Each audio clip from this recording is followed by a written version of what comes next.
beri baa waxaa jiray nin wanaagsan oo wanaaggana jecel.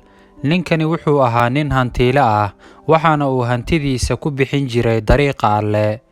Waqtiyada ka mid a ayuu ninkii ceel u qoday dad tuulo kale ku noolaa si ay uga cabaan ceelka, waayo ceelka keliya ee tuulada ku yaalay wuxuu ahaa mid aad uga fog tuulada. Dadkuna waxay u lugayn jireen ceelka masaafo aad u dheer oo ay dhib iyo kadeed kala kulmi jireen. Ninkii hantiilaha ahaa wuxuu dadkii u qoday ceelkii, balse nasiib darro, maalintii ugu horreysay ee biyaha ceelka la cabi lahaa, dadkii waxay arkeen in ceelkii wasakhoobay, isla markaana aan laga cabi karin. Arrinkii ayay si degdeg ah ninkii wanaagsanaa ugu sheegeen, iyagoo uga waramay wixii ay ceelka ku arkeen, wasakh oo aanay ka cabi karin ceelkan uu qoday.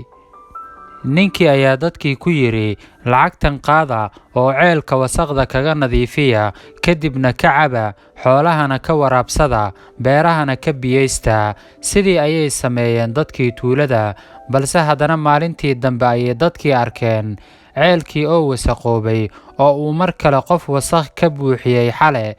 Haddana aanay ka cabi karin ceelka, xoolahana ka waraabsan karin, beerna ku beeran karin, isla markaana aanay garanayn cidda wasakhaynaysa ceelkan sida samafalka ah loogu qoday. Markaasuu ninkii ku yidhi, ha warwarina, lacagtan qaata oo ceelka wasakhda kaga saara oo ku nadiifiya, caawana ceelka ku agdhuunta oo cidda waxaan samaynaysa soo ogaada, laakiin waxaad aragtaan xogteeda qariya oo qofna ha u sheegina aniga mooye, si aynu dhibta si wanaagsan ugu xallino. Dadkii way dhuunteen habeenkii si ay u ogaadaan cidda ceelkooda wasakhaynaysa. Arrinta yaabka ku noqotay dadkii waxay ahayd, qofka habeenkii ceelka wasakheeya waa ninka wanaagsan adeerkii.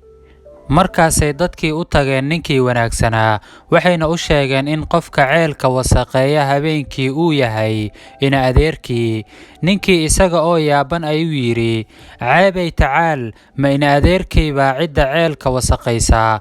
Dadkii baa ku yidhi, haa, waa isaga. Markaas buu ka codsaday dadkii inaanay cidna u sheegin arrinkan, oo ay lacagtan qaataan oo ay ku nadiifiyaan ceelka sidii hore oo kale. Dadkiina waxay sameeyeen wixii uu ka codsaday. Markaas ayay haddana ceelkii nadiifiyeen mar kale ilaa uu noqday mid laga cabi karo. Habeenkiina wuxuu aaday ninkii wanaagsanaa gurigii adeerkii ceelka wasakhayn jiray. Adeerkiina wuxuu ahaa mid danyar ah oo dadka ka iibiya caanaha 1 sac oo uu lahaa si uu nolosha qoyskiisa ugu maareeyo. Wuxuu u tegay isagoo sida raashin badan, lacag iyo hadiyado qaali ah oo ugu talagalay isaga, xaaskiisa iyo sidoo kale carruurtiisa. Kadibna wuxuu garaacay albaabka gurigiisa isagoo ku leh, waa adeerka ee albaabka iga fur. Albaabkii ayaa waxaa ka furay adeerkii.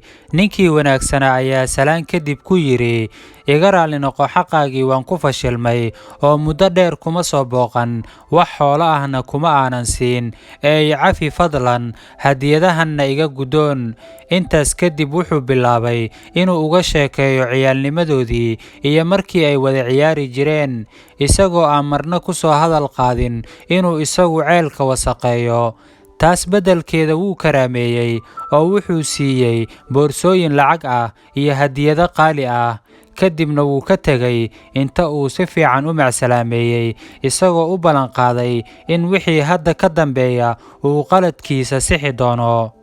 Dabadeed ninkii wanaagsanaa wuxuu la kulmay dadkii tuulada, wuxuuna ku yidhi, si weyn ceelka u nadiifiya. Dadkii ayaa bilaabay nadiifinta ceelka, waxaana kala soo qayb galay dadkii nadiifinta ceelka markaan adeerkiisii ceelka wasakhayn jiray, isagoo halkaa ka sheegay inuu isagu ceelka wasakhayn jiray oo uu sameeyey qaladkan weyn, sababtuna ay ahayd in adeerkii oo ogaa inuu yahay nin sabool ah oo u baahan taageero inaanu waxba siin jirin, isna aanu waxba cid weydiisan jirin.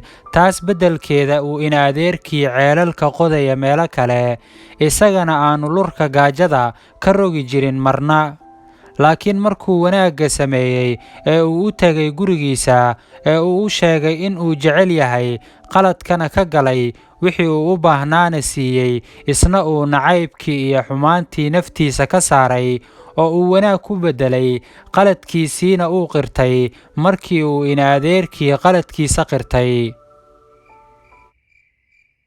waa qalinkii Injineer Samaale. Haddaba daawada aragtidaada inoo reeb, waa maxay nuxurka sheekadan ku jira ama casharka ay bulshadu ka kororsan karaan? Muuqaalkan waxaa laga yaabaa saaxiibada kale inuu anfaco, ee inoo sheer gareeya.